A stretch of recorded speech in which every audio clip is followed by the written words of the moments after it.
Hello everybody and welcome back. This is Painter and I'll be casting the AOE Leagues Division N. This is AOE League Season 14 on the 14th season already.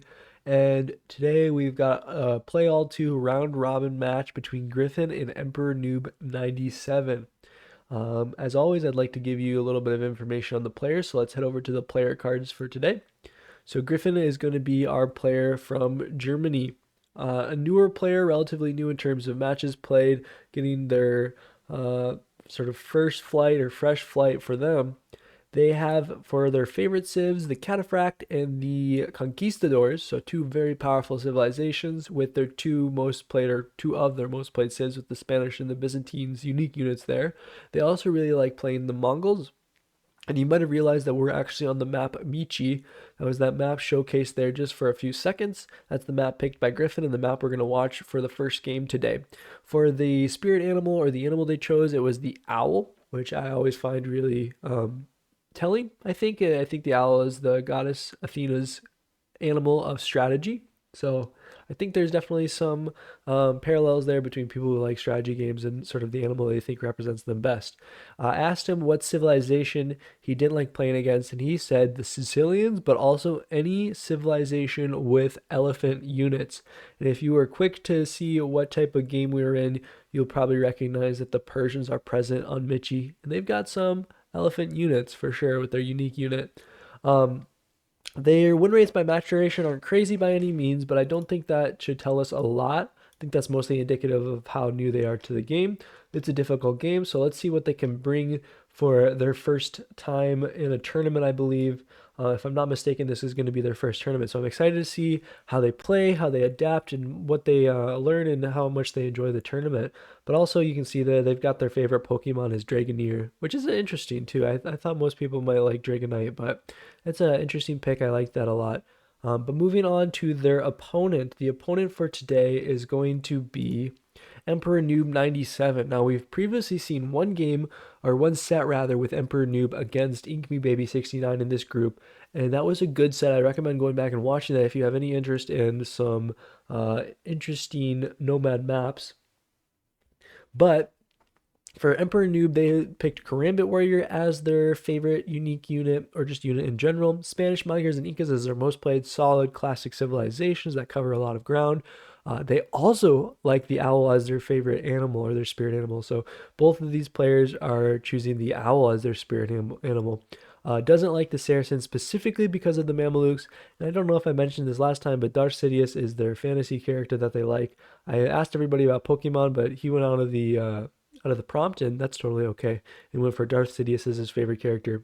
Now, I think this particular player doesn't have a tremendous amount of 1v1s either, but EmperorNoob97 has played a lot more team games, which might lead to more comfort in these late game situations that I think Michi can involve, especially when it comes to things like trade, because I think team games can heavily feature trade, whereas 1v1 obviously never features it unless it's on specific maps. So let us jump into that first game on Michi. We'll give this a go. There's going to be a lot to talk about because this is a map, if you haven't already realized, has a huge wood wall on the center here. Very few civilizations can cut through. I think only a few with unique units that can cut through, like the Khmer with the Ballista Elephant can get through this eventually. But I don't think there's any other civilization that can do that. So I didn't recognize this yet, but it does start with a 9-0 start, just probably to speed up the beginning, because it's pretty straightforward in terms of where they're going to go and what they're going to do. But the matchups, like I said earlier, the Persians have their access to the War Elephant, which can be really good on this map. You mass up a lot of really strong units that people can't deal with, whereas the Celts have access to faster woodcutters, which can be really great for a boom as well. Lumberjacks work 15% faster. Now, Persians obviously get the eco bonus where their TCs produce quicker. So they produce 5, 10, 15, 20% faster depending on the age. That castle age 15% faster is very important for the castle age boom that's very likely on this map. In terms of how they might match up, the Persians get the trash bows, or I guess you could call them free crossbows in terms of their gold cost being free with the Kamandarin upgrade. That technology is a castle technology. which can be really solid, especially against infantry selection from the Celts. But they also still have access to their skirmishers. We might see Paladins versus Savar, that's a possibility, but the lacking of armor for some of the last armor upgrades can be difficult to justify going into it when also the Persians have the heavy camels and the ability to go into those. And I think they're lacking bloodlines as well, so it's less likely for sure. The Celts are lacking bloodlines. In terms of that, though, I wonder what the unit selections are going to be. I think the Celts can utilize the siege push really well. Their siege weapons attack faster, so the mangonels, the onagers can be really useful. Also, the infantry selection is probably better. They've got the champion line, whereas I think the Persians only get the two-handed swordsman. Well, they only get long swordsmen. They don't even get two-handed swordsmen, so definitely a mismatch there that can be taken advantage of for sure. But there still is siege ram onager selection on this side. The bombard cannon can be really good against the lack of bombard cannon on the Celt side. But like I said, the siege ram infantry play is a very real possibility, as well as siege onager. So if we get to that point, we'll see if that plays out that way. I also think the unique upgrade on the siege weapons being 40% stronger with HP can be really, really good. If you do like halberdier, siege onager, it can deal with pretty much everything the Persians can throw at it, but might run into bombard cannon problems, but that becomes a micro battle. So we'll see how that goes. Beyond that, there's not much more to say about this map other than the neutral markets in the corner. So putting your market in this corner and trading. Some of the generations do have like trees not quite blocking it, so you can get a market line through here, or you can cut if you want to make it really efficient to have it be directly across the top or the bottom side of the map. There's a decent amount of food, of course. The 2 boars, I think there's 4 deer, but you could probably push more. I think that might be it for the deer. So expect just kind of like a castle age boom, and we'll just enjoy the villagers working, the ASMR that they produce, of course.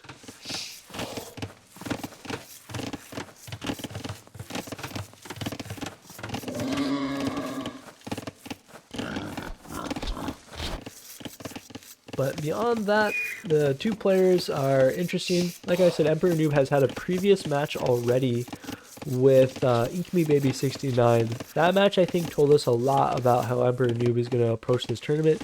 He seemed like he had a really good strategy for every map, every matchup, sort of, that he was playing against. He seemed really solid with his build order and his planning. And he seemed really comfortable in those late game situations, which I think is likely from experience with team games that can lend themselves to some really strong late game fights.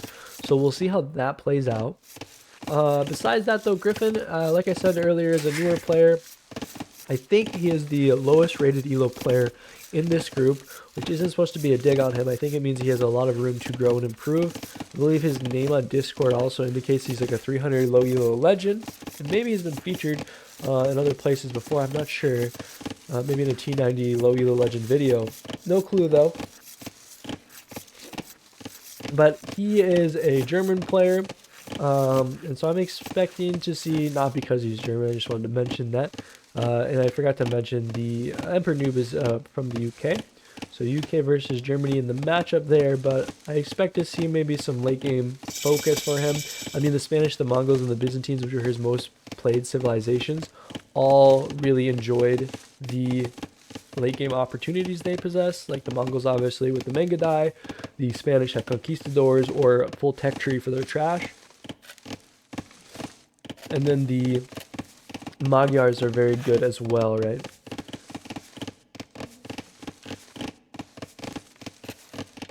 Or sorry, the Byzantines, not the Magyars. That was his other most played set, which are clearly a late game civilization, right? With their cheaper units, they can kind of outspam anybody in trash wars.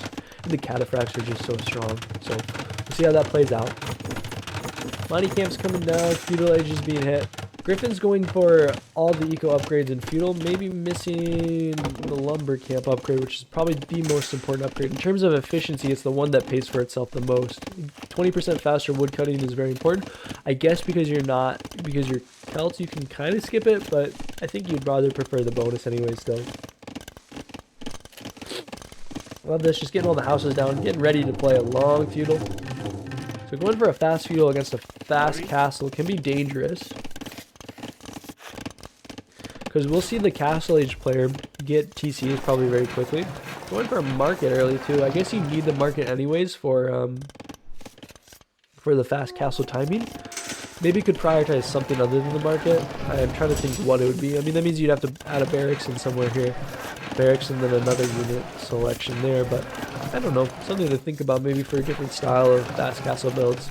But I think this is the most traditional fast castle build, right? Blacksmith market. Probably the easiest one to utilize too.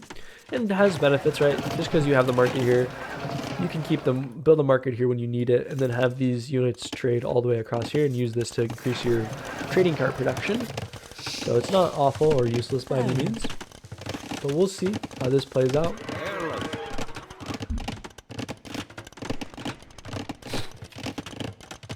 Smart to get the gold upgrade too for the Persians.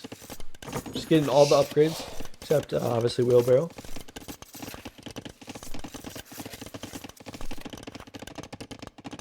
It's going to be a good castle age time. I mean, I'm expecting a boom behind it. So just a big Persian economy, which will be really hard to match, actually, I think, for the Celts. Celts can do like a fast Imperial, I guess, with like a siege onager play and really try to become aggressive. Or just an onager play with like pike onager or halberdier onager, which can be really effective, especially if you get like a forward castle and then you start throwing those berserkers, not berserkers, the Woad raiders everywhere.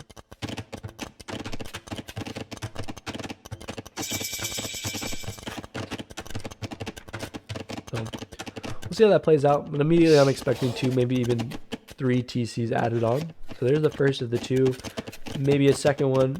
It is smart to get Bosa before adding the 3rd TC, just making sure you have enough wood income. Like I said, the wood upgrades are actually the most efficient upgrades. So missing the wood upgrades, oh, I guess Griff3n got his wood upgrade eventually, but they are by far the most effective upgrades, I think, on the economy side of things.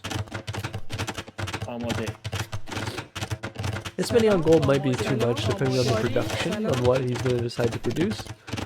I guess gold is still pretty efficient, but yeah. And on this map, gold is less of a worry, so using gold to get up faster can be an advantage, something to utilize. That's why I also think Saracens could be interesting on this map as well, for their really sharp timings.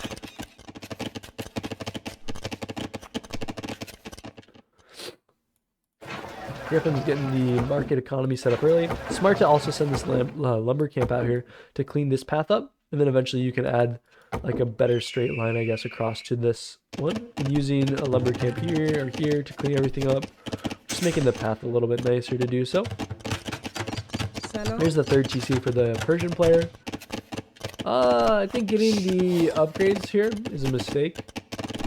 I think this is something you want to avoid this early in the game, because if it delays your ability to go to Castle Age and get this economy roaring, you'll just be so behind, right? It's like an exponential growth thing, right? This is going to grow way quicker than one single PC. All of these villagers multiply, the resources coming in very fast.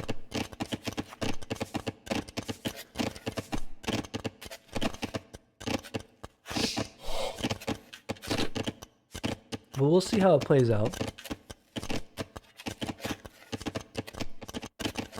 Heavy plow coming in, so just a full-on eco play.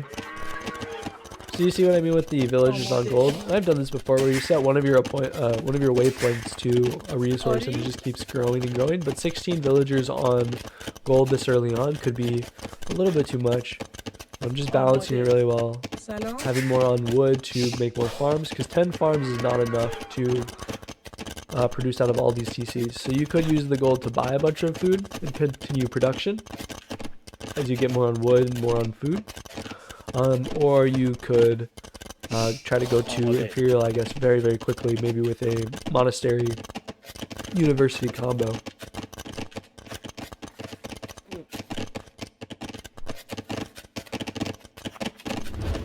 This is sort of cute by Griff3n, getting all of the upgrades that he can get. So everything unlocked, and then he'll move on to the next stage.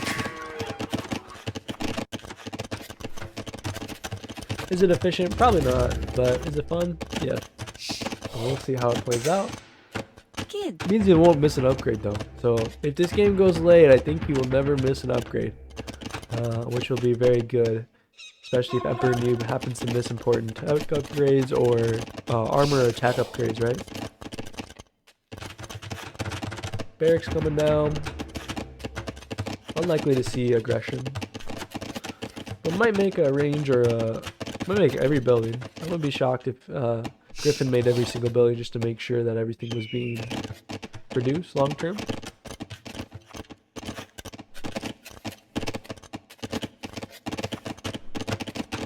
There is the range. And then maybe stable right here.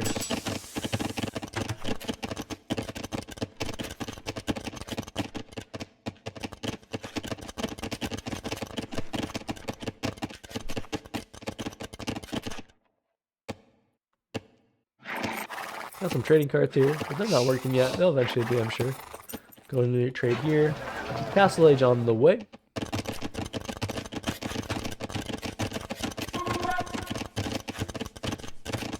House is being dropped, getting housed, not good. So that's okay. It happens. For sure happens. It's good to drop this many houses to make sure. This is why this house wall back here was pretty effective. Griff3n didn't get housed at all during his time in feudal. Outpost coming down. Smart play by EmperorNoob. This is methodical. This is kind of what I expected, especially from seeing the last set that he participated in. He was very planned out. Everything was very strategized, I think, with him.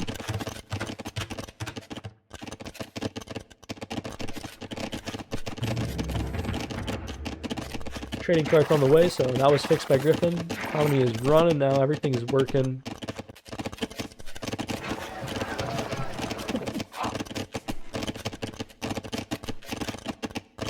No market yet by EmperorNoob, so not setting up trade early. I mean, you still have a pretty good amount of gold for a while. There's still 6,000 gold to run through.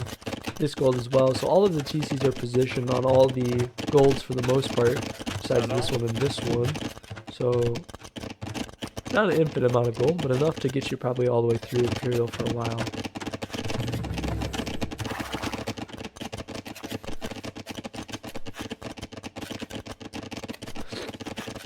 But if you think about trade cards as if being another villager, it's almost like you added a 4th TC, or a 3rd TC, or a 2nd TC, right? This is like another TC producing units that will have a continuous effect on the economy. So it's like having more TCs. So here comes Men-at-Arms, Arson. So we'll probably open like Champions, World Raider maybe. That is for Griff3n.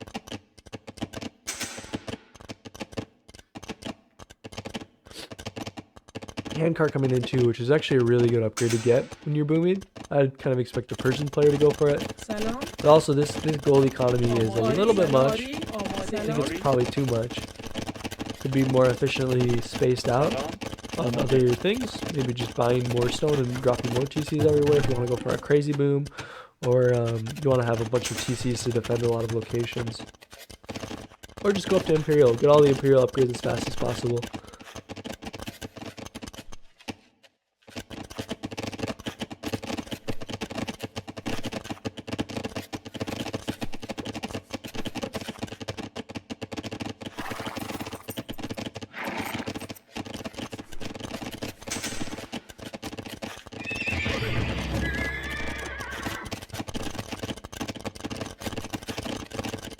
More upgrades flying in for Griff3n. So he's just making sure everything is upgraded. Still adding more trading cards, which is good. Pulling in good gold economy. You can see for the resources collected down here, this is what the difference in Persian economy can really do and what a difference in 3TC economy can really accomplish.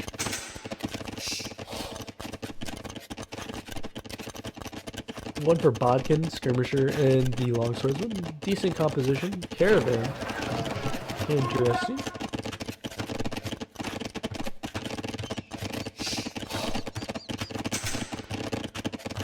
Trade units with 20% faster.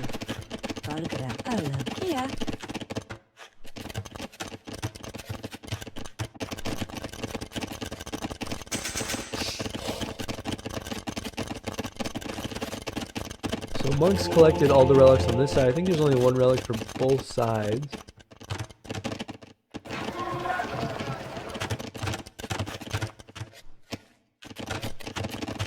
The relic over here. Castle being built, decent position, forward position, centralized, everything you'd want from a castle on a map like this. But look at this. 2 siege workshops, 4 stables.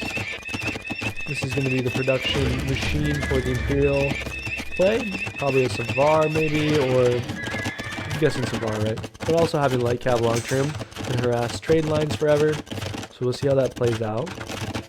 You see also outposts at every single corner, so the entire woodline is seen by these outposts. Look at this vision. Not a single location to sneak through for Griff3n.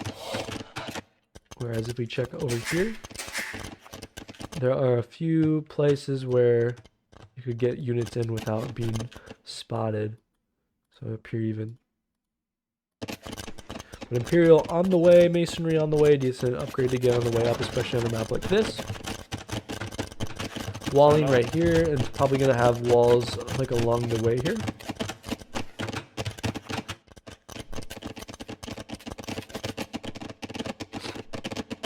Those for the Castle Age strongholds. What do strongholds do? Heals your units faster. Castles and Watchtower line attack 30% faster, and castles heal allied infantry in 7-tile radius. Wow. So, look at the onagers. I'm sure the upgrade's going to come in a second, right? Yep, there's onager.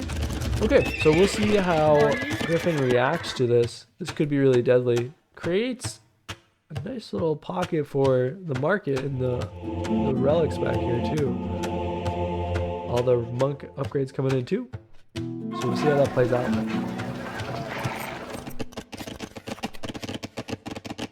So I think Griff3n's got the better trade setup for sure, but can he defend it long term? And this is where EmperorNoob's going to be pushing from. You can see 3 castles here. He's got the walls behind it to back it up. We'll probably go through the gates and then push from this position, which is a solid option. I wonder if it's for certain if the market spawn in opposite corners, so you can know where your opponent's market is going to be. Because the neutral markets probably spawn opposite sides. I don't think they can spawn on the same sides. So if your neutral market is here, that means your opponent is going to be having to build across from it here. Which is another thing. If somebody controls this area, like if you fight for just this area, which is the reason why I think attacking here is good, because if you fight for just this area, you could place a market here, trade this way and trade this way. You control both sides. So if this market side, this area is getting raided, like your opponent pushes through here, you can just control down here and have this sort of pathway. It's like going west to east instead of north to south in terms of your market positioning. But all these castles being dropped in the economy. Savar coming in, onagers in, soon to see a cut through. 2 gates here to protect everything, so everything is pretty set up here. 3 castles to defend as well. It's going to be hard to stop this with 122 villagers reaching max population very shortly. I think stop producing villagers at this point. So this is the Persian economy at its peak. Roughly 60 villagers ahead, about a little bit more, and on the Imperial timing way before Griff3n. So unfortunately for Griff3n, I think this is just going to be a difference in the TC production and the ability to manage a boom. There is some Art of War missions, I guess you could call them, on booming and how to really set up a booming economy. I think that would be a good way to get some practice, especially on such a boom heavy map. This is the map where I think every single game both players are going to go through TC boom, as long as nobody plays Khmer and uses the unique unit to chop through trees and be really sneaky. So we'll see how it plays out.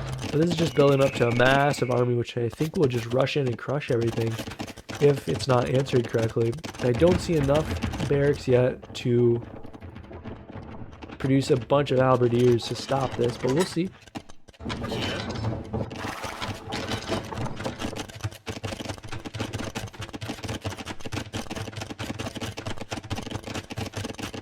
Savar numbers are building up. It's going to be really hard to stop them. I think getting a few more of the upgrades would be important though. So let's see if that happens. Yep, here comes the armor upgrade. Chemistry is good as well. Persians do have the bombard cannon, so that's an advantage, like I said at the beginning of the game, over the Celts. Makes it difficult to hold against siege pushes, which this map can become really heavy siege pushes.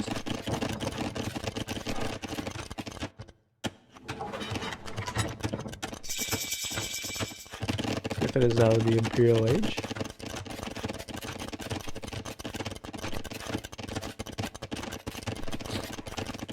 Something that's also worth pointing out for, I guess, just the way economies are set up and how it translates in games is when people play for like these knight heavy compositions that are essentially paladin, knight, cavalier, anything like that. What happens is they're so heavy on food, 52 on food, that if we weren't on Michi, for example, if we were on a different map where your gold reserves are lower or you want to preserve your gold, what you can do is you can use the Savar as your initial sort of strike force, and then if for whatever reason they get countered or dealt with, the ability to have the food income to switch over to just a massive Hussar, not to mention the production of stables and all the upgrades associated with it, means that the switch back is really easy, right? You can switch over to your Hussar, and then Hussar turns the game into a raiding game while also preserving your gold. And it leads to nice situations where you play really strong initial composition, you switch over to Hussar, you play Hussar to save your gold, and you can switch over to a counter unit while you're playing Hussar. So if they're going on like Halberdier, you can be on your crossbow, you know, and that allows you to have the space and time to do things. It's not as important on this map because the markets kind of make the gold income not as important, but on a map like Arabia or even Arena where you don't have long-term gold reserves, the ability to open heavy cav and then switch into the Hussar is really great. It's just the way the economy gets set up that's really productive here. Something interesting to note, I guess. Halberdier being teched into, which is very good. It's actually the correct answer. So Griff3n's definitely thinking about what the possibilities are and the likelihood of Savar, but I don't know how quickly it's going to be. This castle might come up just in time. It's going to be needed here. I don't know if Griff3n sees this yet. I don't think so. With the castle coming up though, I think that will give vision of this push. But I still think it's an excellent choice by EmperorNoob on which side to push from. Caravan being researched as well now. I'm sure he's adding in market. Hasn't added in the market over here yet, but it's starting to trade here. Not as much gold, but it can still be effective, and you can be safer, I guess, by using it right here. Here is this. Castle comes up. I know, I'm sure Griff3n sees this. So the onager cuts all the way in there and then runs away back into the darkness. Here come the Savar running on through. I don't know if Griff3n can deal with this. This is a lot of army coming in. Fortunately, it might just be a difference in booming potential, but I guess there's barracks. If a bunch of barracks are added and a halberdier on their way, I think it could be defended against it. It's so hard to try to convert. There are elite road raiders. But Castle's just going to go down to Savar. I don't know how you stop this flood of Savar in.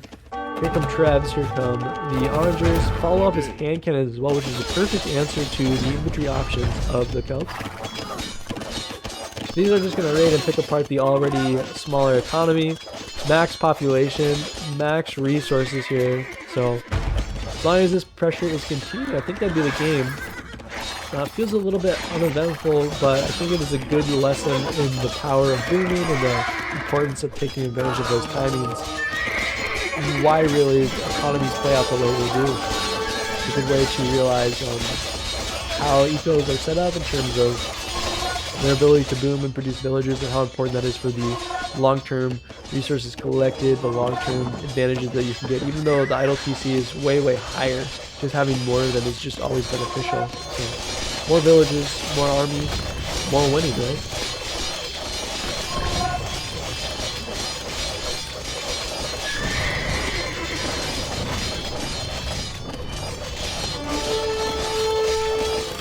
Gold Raiders are going to try, but they're kind of fragile compared to Savar. Savar's got 165 health. 300 swordsmen are on the way. They're a little bit more tanky. You might be able to fight Savar off. There's only one barracks, unfortunately. So the production. So right over here you can see 7 stables, 5 ranges, 2 siege workshops, versus only one of each production building in here. The castle's gonna fall. That'll be the last sort of production building there. I think that will do it, honestly. We'll just ride on through and crush everything, unfortunately. So.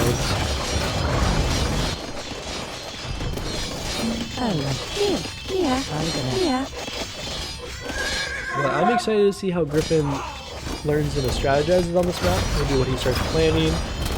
Watching him improve throughout the games on this map. This is his home map selection, so we'll see if it leads to him getting a good feel and control of booming economies and how that might translate to his games overall.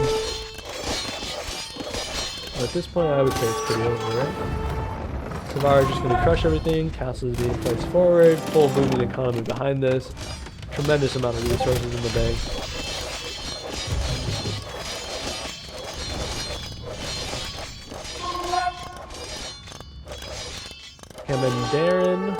Mandarin for the crossbows that are now trash bows or cheap, they don't cost gold. Not that it's actually that much of a problem this map. Now, once this gets stripped down, all the buildings will get destroyed. I think that will be the game.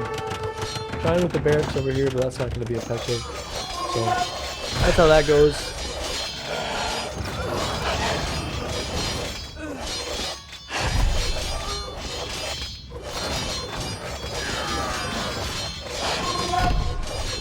Some bills here to be killed, but I think we will go ahead and fast forward to this. Definitely is over, right? I think there's no possible comeback from this situation. The monk means that the game thinks it's possible for a comeback. Listen to my monastery. The monastery goes down is 1. One more monk, so everything should be converted back.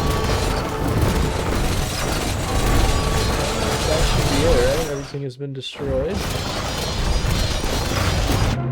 That's the game. So, yeah, just I guess a lesson in booming, right? That's a lesson in economy management. What this game really runs on is the ability to strategize around how effective you can make your economy and how that produces long-term results. So, game 1 going to EmperorNoob. I think it was a solid strategy selection. I think the Celts can be very good on this map. It just depends on their ability to match the boom of the Persians, which is obviously incredible with the plus 15 to 20% faster TCs. So really good boom. Well done by EmperorNoob. And we'll see how Griff3n adapts over the course of the tournament on this map. I'm excited to see that long term. Now we're going to Stranded, which, if you remember from a previous match with EmperorNoob, is a nomad style map. So it's a pretty interesting one. I think it's a good nomad. It's got a lot of action and there's a lot of potential for siege pushes in castle and whatnot. So jumping on over to that, we will turn EmperorNoob into the red player.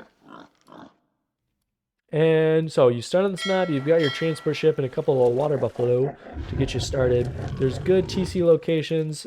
Choosing one that's right next to the wood or the gold can be useful.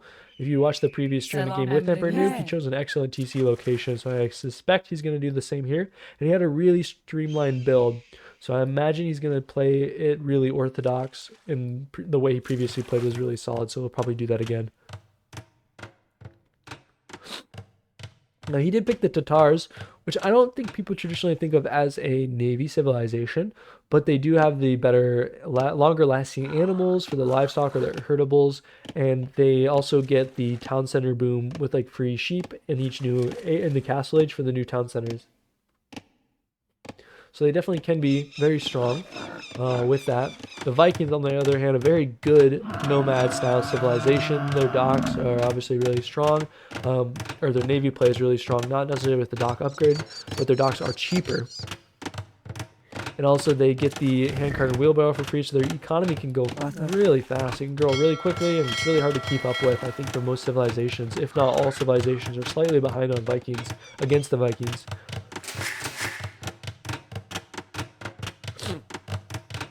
But the longboats also can control a lot of the water. So we'll see how Griff3n utilizes them. I think they're an excellent civilization for this map and for Nomad in general. I think the Tatars are a little bit strange for Nomad. They might be better on like a land Nomad style map. but there's definitely potential there. And you don't have to actually play for too much water control by any means. Just getting an initial dock is decent enough. So we got the dock coming down for EmperorNoob. I suspect the dock for Griff3n will come down shortly. Does choose to use the lumber camp on the outside, so immediately started collecting wood. And I wonder if he'll transport villagers over there from here, from this mainland, if he needs it. But EmperorNoob's start is pretty solid, I think. So, and it is his home map, so I think he should have a better idea of how to play it potentially. Something he did in the previous game and is doing in this game is just going around the whole edge. And you can see he's pretty close to the shoreline. There are times when you get lucky and you can snag one of the herdables that are close to the shore. I don't think on this map any of them spawned that way, nor do I think they're supposed to. I think they're supposed to spawn inland like this, and you kind of need to send something to go get them. I could see the Huns being very good on this map, that if they run around the ring and collect all of the herdables, they can play a really strong castle age there. There's also boars on the center ring here, essentially 8 of them I think on the map. If I scroll all the way out and click. 7 of them, maybe 8 if one wasn't taken. So, no, just 7 maybe. Okay. Good use of the transport ship too to scout for Griff3n. Just sending around the outside, get some information. Very solid. Docks on the same island here. This is a bad diving here. And I guess you just want the lumber camp to go up. You don't necessarily need it to be here, because you've already got your villagers close to your wood lines, so it's not bad by any means. And I guess if your opponent scouts just the shoreline, like this, you've actually hidden your dock, so they don't know. So maybe that's something that people need to recognize and start doing due diligence of, is not only can you, should you scout the entire shoreline, but you should also scout the starting island. So maybe a little bit tricky by Griff3n. A good way to play it. Heads up thinking it's going to result probably in a surprise on the water potentially.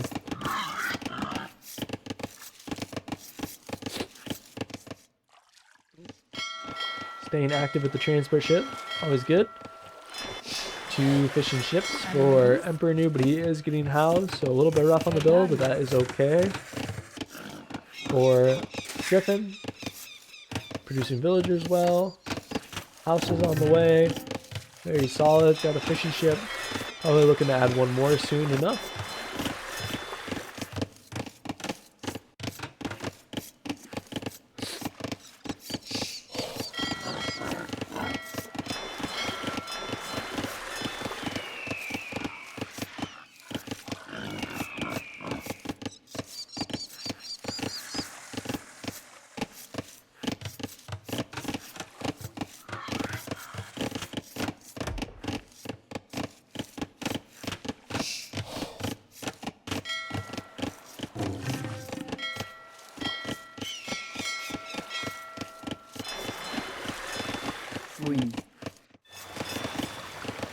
Kind of chilling out here in Feudal. I think if they make it up to, or rather Dark Age, we're chilling out. I think they make it up to Feudal.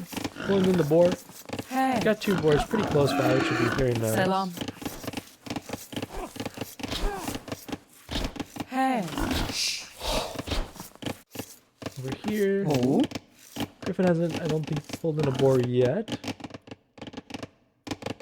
I think Griff3n spotted the boars though. No, doesn't know there's a boar here, doesn't know there's a boar here. So that's one of the advantages of playing on your own home map, is you probably have seen more of it or understand more of the intricacies of unit spawns and potential resources to be taken. Transport ship does find the dock, so that was good by EmperorNoob, putting in the work to make sure there isn't a dock on the starting island, and there is one. So definitely could have missed that if he wasn't as active with the transport ship. And at the same time,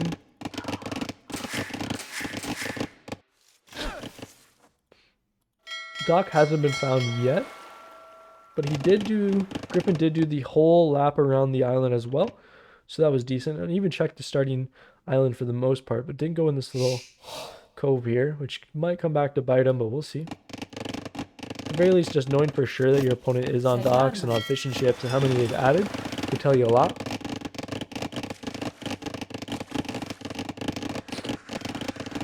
So we'll see how that plays out, though. I think there's enough for the Tatars to go up. And we'll see if EmperorNoob is on the way yet. Or not EmperorNoob, Griff3n. Griff3n's not on the way, and I don't think they have enough food. They haven't brought in enough food, so I think they're going to have a hard time. They're going to probably start adding farms, maybe a mill. But it's going to be difficult. Whereas I think EmperorNoob could definitely go to feudal really quickly here if they wanted to. They've got the dock. They've got the lumber camp. They're going to make a mining camp. I think they have enough not only to go to feudal, but they can probably go for a fast castle build here. In fact, I would recommend that in this situation. I went on to stone earlier, so they're going to probably jump on stone. They're going to bring in the gold for the castle age timing. And it looks like it's going to be fast castle build. So you can kind of know exactly where their opponent's fishing eco is and the likelihood of them being killed. And another thing on this map is if you are this far away and your opponent's fishing ship or their dock is so far away, it can mean that they won't be able to kill your fish before they've given you enough value to go up to fast castle. Right, so that's something that can happen. Maybe a way to counter that is to take this villager and this dock and send it farther forward, like here. So just walk around the shoreline, go here, and then try to kill their fish faster. And then add a bunch of your own fish so that even if they do get the fast castle and the castle pressure forward, you still have all this fish back here. And your fishing ship eco is uncontested, essentially.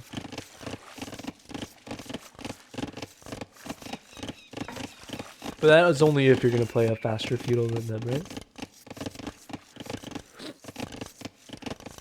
But yeah, you have the feudal age timing, 1,000 food, so castle age should immediately follow probably as soon as the buildings are placed. Might be lacking, no, it doesn't lack any wood, so I'm guessing market blacksmith. And here are the 2 more pigs. And that's another thing is I suspect not only do the Tatars herdables last longer, but as you can see, a villager was sent. At the very least, one of the herdables was sent to the sides here on the inner circle, and was granting information on where there might be more herdables, and then he sent out a villager to grab them. So something important to do in the future. But this is crazy. Trying to escape from the aggressive monsters on the map. The Komodo dragons are going crazy. Let's see if we can get it. I think you got the wall against these guys. We'll just keep coming. You can't Diego them like a boar. They're not like a neutral aggression monster. So he might lose a villager here unless he catches some quick wall. Yep, loses to the Komodo dragons.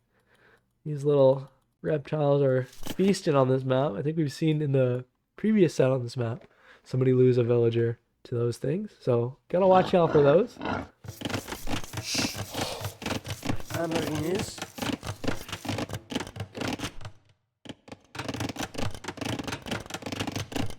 think on the way to castle shortly. As soon as this market finishes, I suspect it's going to be a castle age timing. Does have one on stone, could maybe go for a few more to stone to get the castle in time, but probably will likely have very close to enough. The houses won't get housed, very solid. He's doing good, expanding the economy, but still struggling to get enough food in, but has a bunch of fishing ships, so that should be changing slowly. Might be able to match the castle age timing, I guess. The fishing ships are decent. 2 docks to do so. And then also could add in fire ships or longboats in castle age. Fire galleys. Castle age though, quick. Upgrades, eco upgrades coming in behind that. Griff3n is, well, he's still in dark age, so he doesn't have the ability to get these upgrades. But we'll see if he chooses these upgrades or if he goes for a fast castle approach. I wonder if another village is going to go down here. Komodos are dying.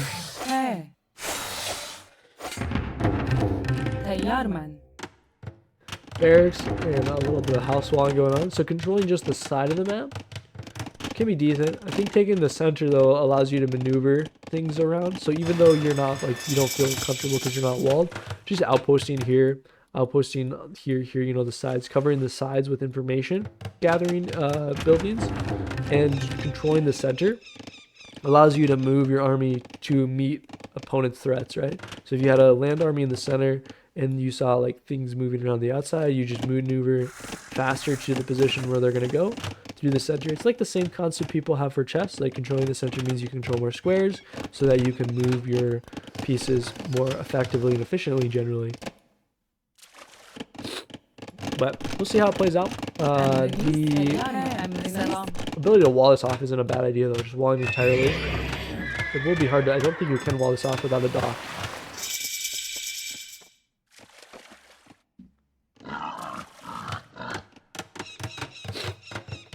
Castle Age coming in, upgrades right away, maybe TCs I guess additionally. CA probably will be the play. Stable and archery range is decent too. A knight and some CA is very strong, hard to beat that. And they're so mobile together that they cover each other's weaknesses, and there's very little to actually deal with CA plus knights as efficiently as you'd want. Probably need to match it with your own composition of 2 units as well.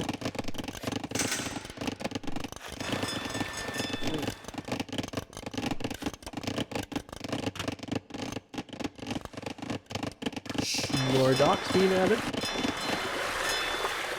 Something that needs to be said about the box turtles or shorefish in general is shorefish are actually inefficient compared to deep sea fish, so just making sure you're always on the deep sea fish is the most effective source of food in this game, for the fishing ships that is. Villagers actually take shorefish faster than fishing boats do, which is strange, but that's how it goes. Galleys going forward. Now this could do a good amount of damage to the fishing economy, but Emperor Noob has added 2 fire galleys to defend. It should buy him enough time, hopefully, to support this, but there are 3 docks from Griff3n, so the ability to go Castle Age and add in longboats would be overwhelming, I think, for the fishing economy. It could lead and translate to a eco advantage for Griff3n. But at the same time, Emperor Noob's adding TCs. I'm expecting maybe 1-2 more TCs as well, in addition to this one. It just grants you the much needed control over these golds. But remember, you can always siege push from these hills. You can see this is all elevation. So the elevation here onto this TC, elevation here onto this TC. All of the golds that are on the inside ring here, all of them need your TC or whatever defense ability you put to defend them to be on low ground, right?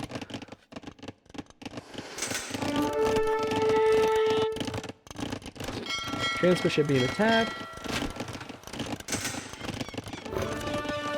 Roar Galley upgrade coming in. That will completely change the water dynamics. But there's still 7 galleys being massed here, so if Griff3n reaches Castle Age in time and upgrades his ships, I think he should win water control.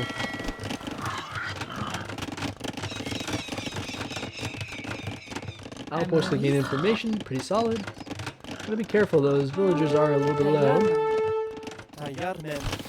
Transfer ship's gonna go down in a sec here. Essentially losing the scout on the water. There it goes. Now in terms of vision,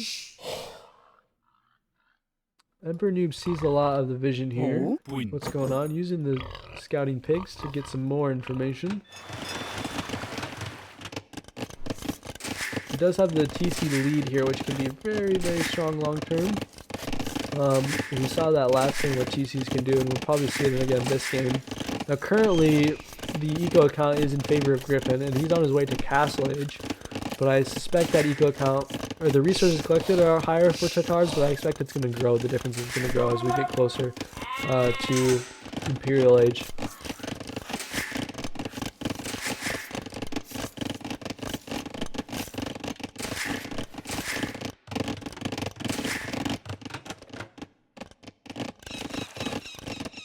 Can't see this aggression that's going to be coming. We'll see a mangonel, we'll see archery range being constructed. There's also some CA being produced at the range back here, and then maybe some knights eventually. It's a bit hard on this economy to add knights for Emperor Noob. So you need about 8 farms for knights, and you need about, well not just farms, I guess any fishing source, any food source, so about 8 farms or fishing ships for knights. You can see with fishing economies, they usually get less efficient as they expand. But it's still pretty efficient. I think it's for like 30 some tiles or 50 some tiles. They're still really effective.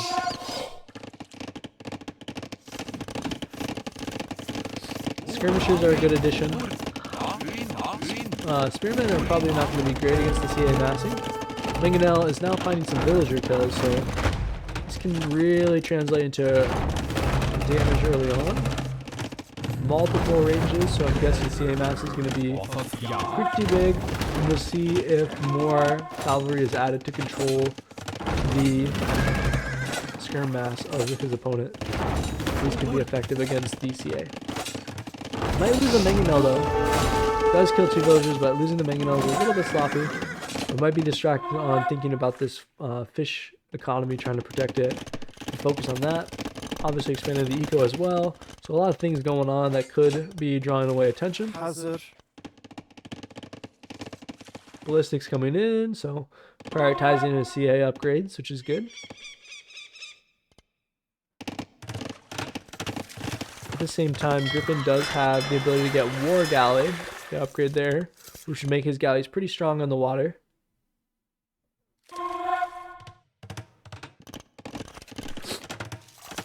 It seems like both of them are utilizing their navies to be defensive of their fishing economies.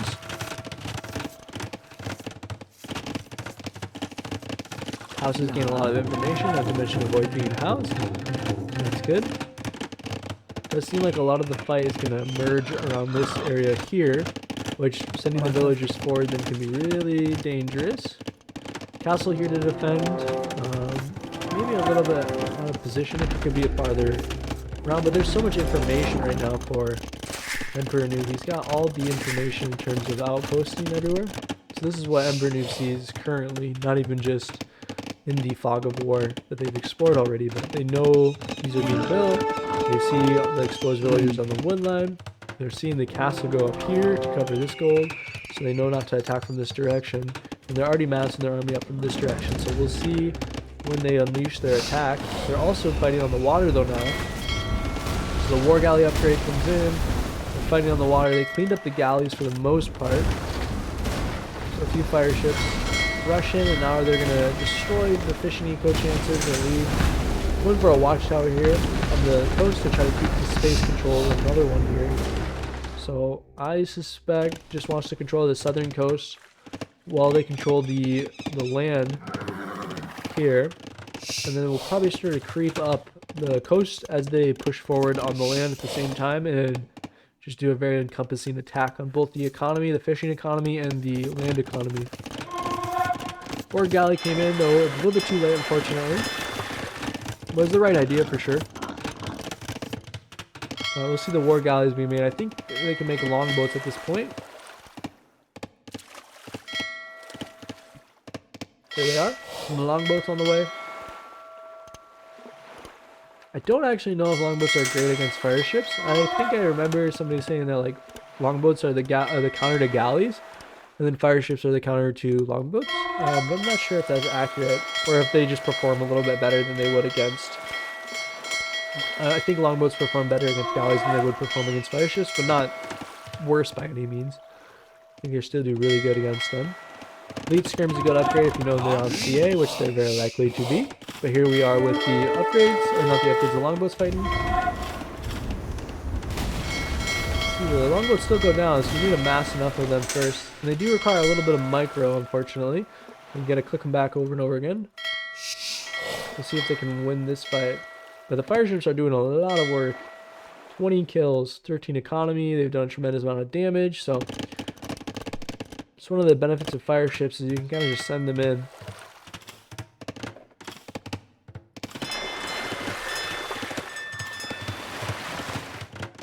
Here come the watchtowers creeping forward. Watchtower being made here to stop this. Don't prevent this, but this watchtower, or this outpost, gains entire information on this. So all of these ideas are being processed. Watchtower here going up, but this outpost covers that. So if the CA move into position, they can entirely deny this and then run through. And this is exposed. This is exposed. Can kill those. Can probably run on through and kill this if they wanted to. The longbow mass is starting to become a problem. Definitely will be able to fight this off. Maybe able to snipe this village before they get the watchtower up. I think he'll get it up in time. Then you got the watchtowers defending on the navy here. So this supports the water aggression. I think this fire shift will be cleaned up, and this could lead to a collapse of this economy, the fishing economy, but we'll see. Korean coming in, which is plus armor on the ships. I think it's +1, +1. So we'll see that. What does it have it in here? I don't know why it doesn't. But yeah, it's plus armor though.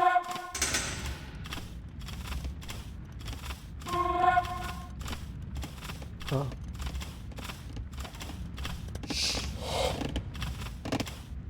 Well, we'll see the CA mass get bigger and bigger. I wonder if this is going to be a ram push come in. So this tower will probably fall, and I expect a lot of these buildings to be under pressure.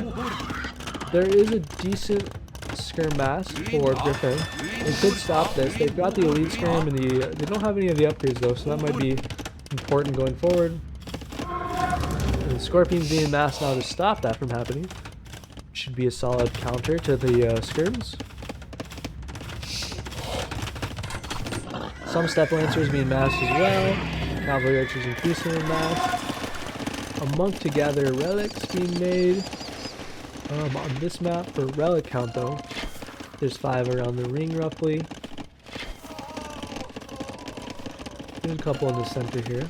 And there's so much vision by EmperorNoob, which is really strategic to ensure that all of the relics are pretty much seen to be collected. So we'll see how well he does that, if that's what he goes for. We're just massing up an unbeatable army, going for Imperial. You can see the villager lead starting to balloon here, mostly because of 2 TCs and protected the fishing economy, whereas the fishing ships on this side, 13 of them died for Griff3n.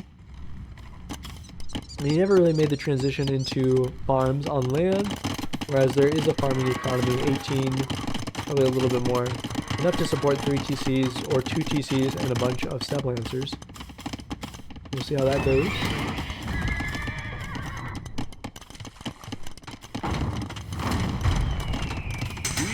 Berserk's coming in, not awful, but I think they'll be better as raiding rather than fighting units. There are some good upgrades for the Berserks, chieftains, which can be really good against the cavalry.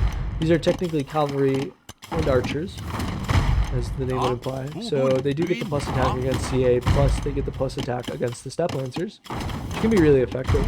But once again, I think they're probably better raiding units than anything else. But we'll see. Mangonel will be decent as well, but should fall to the siege rams being unleashed eventually. Scorpion jumped out. There's a little space for the Mangonel, I guess. Doc will eventually go down.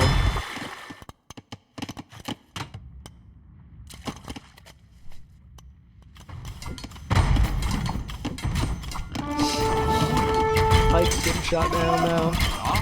This is probably going to be the story of the infantry selection, as they'll just get gunned down from a massive CA. Unless the skirms come over and help. We go the chieftains. And it's just a meat grinder for them, unfortunately. So even with the Mangonel trying to defend, which just leads to destruction there. Mangonel does win though, Mangonel fight though, so. But as soon as the cap rams come out, and flaming camels are behind that. So you see the flaming camels utilized. Heavy cavalry coming in. I'm sure more upgrades like bracer, chemistry will fly in as well. A lot of wood floating though, could utilize that better. So maybe more production buildings, more farms, more of everything I guess. A castle also would be useful to push against the opponent's castle, but I guess if you're so far on these workshops, you are committed to that.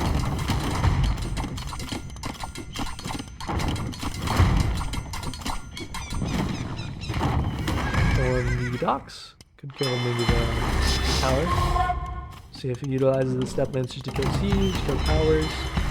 That opens up this entire area. And they're still pretty open, so you can always just run through here. Here come the siege rams though.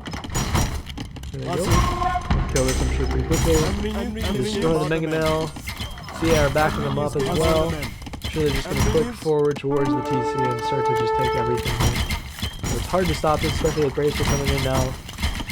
Without the addition of the skirms to the fight, even if you add the skirms, I don't think there's enough of them. 15 skirms versus 29 heavy cav archers, not to mention the step lancers can support the skirms pretty easily.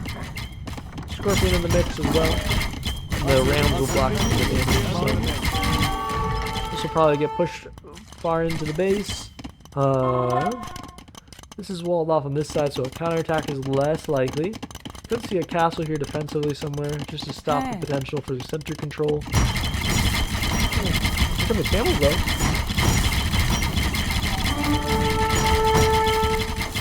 Kill them. They do no damage to villagers.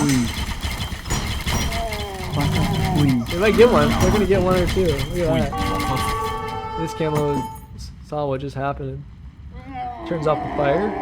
Says no thank you. I would like you there.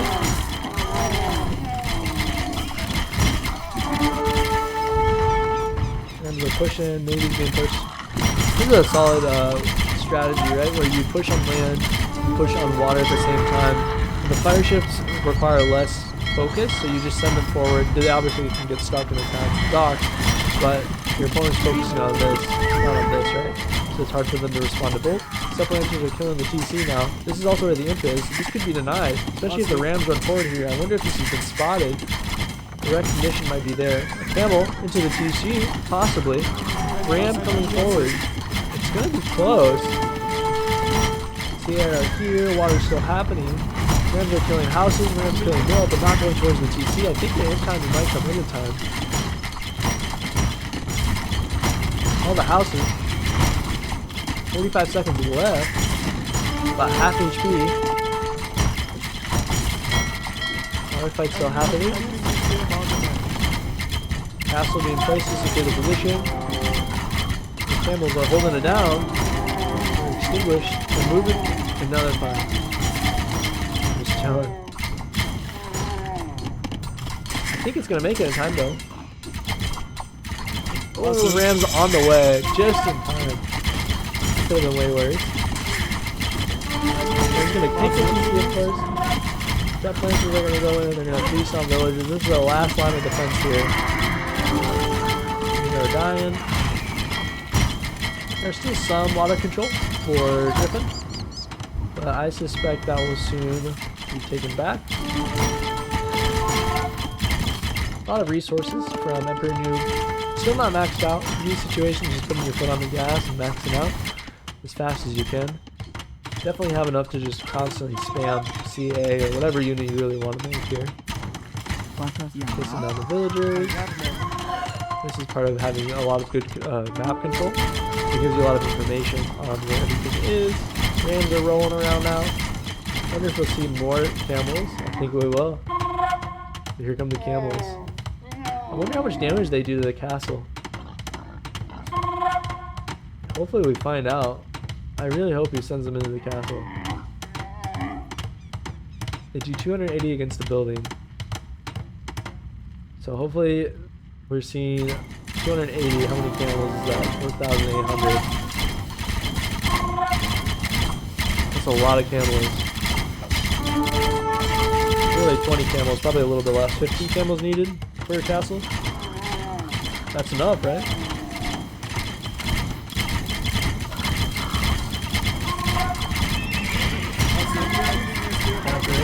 Killing the building. Force armor, conscription for more camel production. I love how they set themselves on fire and then they stop moving. It's just a practical effect they use. They're not actually on fire. They just explode.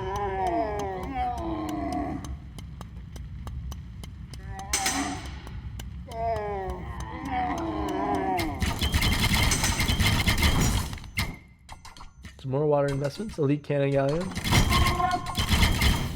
Let us see. I really want to see these guys go. That's what I'm most excited for.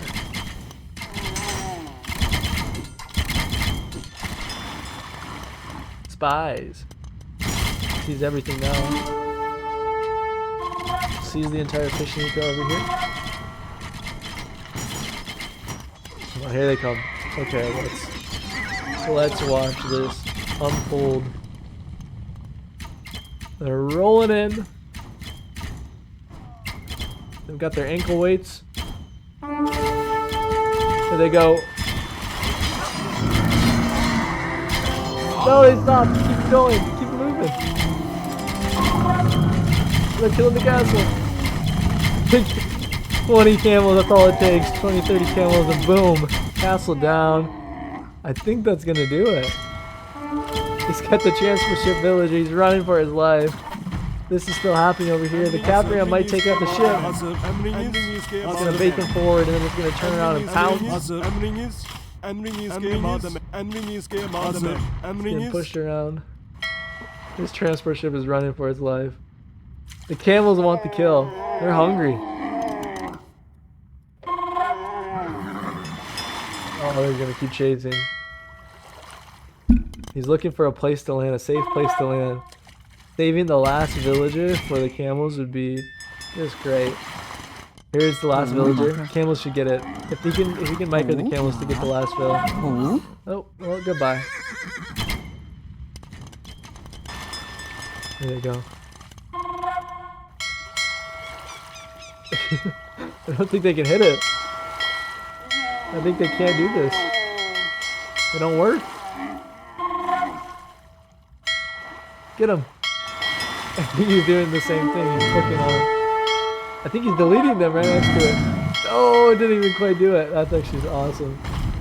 Trying to kill the transport ship by deleting camels. Ends up using the CA to do it. So now it's just water, right? He's gonna make up his mass up his army. All the units on water. So we'll just spread on forward here. What if he'll try to transport ship onto them? No, this is just a slow, insidious defeat. Get the last dock right here. Here come all the ships. Bada bing, bada boom.